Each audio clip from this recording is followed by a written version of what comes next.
Before we start this video, I want you to get this video to 500 likes and 50 subscribers in order to publish more. In this chapter, after deactivating the phantom electricity skill, Lin immediately took advantage of the opportunity to use another intermediate skill scroll, which granted him a new skill called structural chains. Multiple chains resembling skeletons began to protrude from the ground. The system, which had discovered a new skill, began to improve the host's fusion skills. It started by fusing the skeletal chains using the slow curse technique. Once the fusion was complete, a new skill called skeletal prison was unlocked, which had a stunning visual effect of multiple bones emerging from the ground in the form of chains. Lin smiled, not stopping there. He immediately used another intermediate scroll, knowing he had many awakening skills. Once the scroll was activated, Lin unlocked a new summoning skill, Elemental Cursed General. This new power flowed towards the undead general. The system,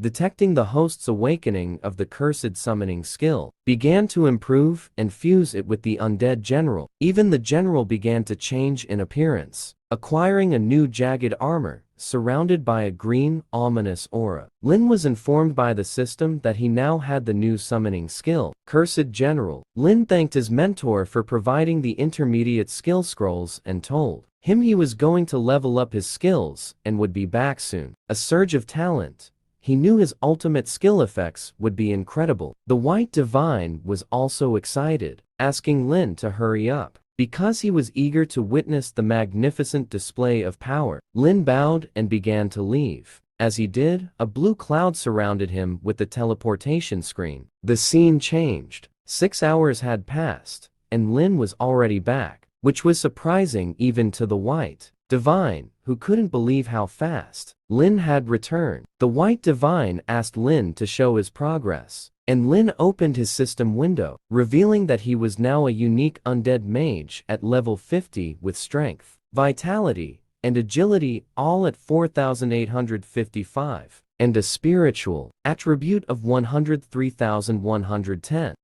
Lin boosted himself with the mage's aura and began to demonstrate his newly enhanced abilities. First, he showed the lightning phantom wings at level 50. These wings now granted him and his summoned creatures the power of flight for 50 seconds with a 10-minute cooldown period. After leveling up, the wings appeared more menacing, cloaked in a black mage's aura that emitted a deadly but powerful energy. Even the White Divine was impressed, knowing that with this, Lin's summoned creatures could now also take to the skies for a brief period. The old man, Mang, watched silently, realizing that Lin had gained incredible power. Lin then used the skeletal prison skill at level 50. It bound enemies, making them unable to move or react, while increasing the damage they took by 30% for 1 minute. The duration of the bind varied, depending on the enemy's level and the number of bindings applied. The White Divine acknowledged it as an exceptional control skill, far superior to the previous slow curse.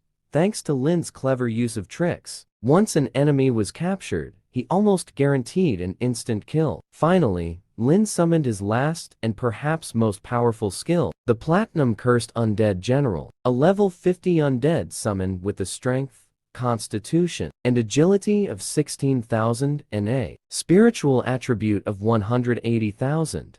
This Platinum Cursed General also had the skills Legion Enhancement, Legion Healing in Power, and Cursed Aura, all at level 5. The Aura skill could grant elemental aura effects to all members of the Undead Legion. The Cursed General now held the title of Harbinger of Prosperity and Power.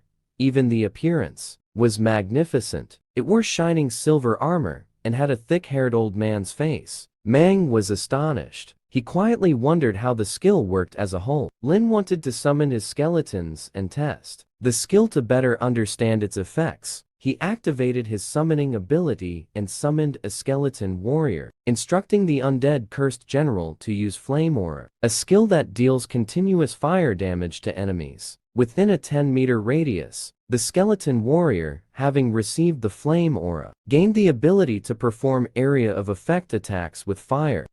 The old men were stunned and impressed by how a single skeleton warrior was directly granted such a powerful area of effect ability, which would be invaluable when facing multiple enemies. Lin nodded, and the undead cursed general began to channel a holy light aura, enhancing the skeleton warrior's resistance. Not only did he gain increased defense against light elemental damage, but his attack power was also boosted against dark-type monsters. Lin continued, explaining that these were just a few of the available skills. The undead general could also unleash a storm, freeze the air, summon the earth, and crack the sky with lightning. Upon hearing all this, the White Divine became serious. He realized how powerful Lin's undead army had become. Even if the physical forms of the skeletons hadn't changed much, the presence of the cursed general had drastically enhanced them. The old man told Lin that even though he might still be considered a flaw at his current stage, his actual power was already comparable to a level 70, third grade awakened individual. If the old man hadn't personally witnessed Lin's growth, he might never have believed someone like him could exist. Upon hearing such praise, Lin bowed respectfully and thanked his mentors for their care. He acknowledged that without their guidance, he would never have reached this point. The White Divine encouraged Lin to have more confidence in himself, reminding him that while he received help, he was also the one who converted those resources into actual power. If it were someone clueless like Li Shang, they would have failed countless times by now. Not everyone could do what Lin did. Suddenly, the old man asked Lin what he planned to do next. Lin replied that he would return to the ancient trial grounds in the eternal trial battlefields. The scene then shifts to the next day, where Lin is now in the eternal trial battlefields. After teleporting in, he decided to summon several skeleton warriors to check their stats. First came the platinum grade berserker warrior, a level 50 warrior with the strength and agility stat of 105,000 along with equal values for mental and physical strength. He could use a level 2 frenzied rage attack, which dealt damage equivalent to 600% of his power to a target with a cooldown period of 10 minutes. Next was the platinum grade skeleton mage, also level 50, possessing strength, physique, and agility of 25,000 and a spiritual stat of 150,000. The mage could cast an elemental blast, inflicting mixed elemental damage to a target. After that was the platinum grade skeleton archer, a level 50 with a strength, spirit, and constitution of 75,000 and agility of 150,000. She possessed a soul lock skill that gave her arrows a guaranteed hit after they were fired. After reviewing all their stats and abilities, Lin realized how much stronger he had become since his last visit to the eternal trial battlefields. This time, he was ready to clear its name once and for all. With determination, he summoned his lightning phantom wings and took to the skies, flying towards the center of the battlefield. As he soared through the air, he heard multiple skill explosions echoing from the ground below. He looked down,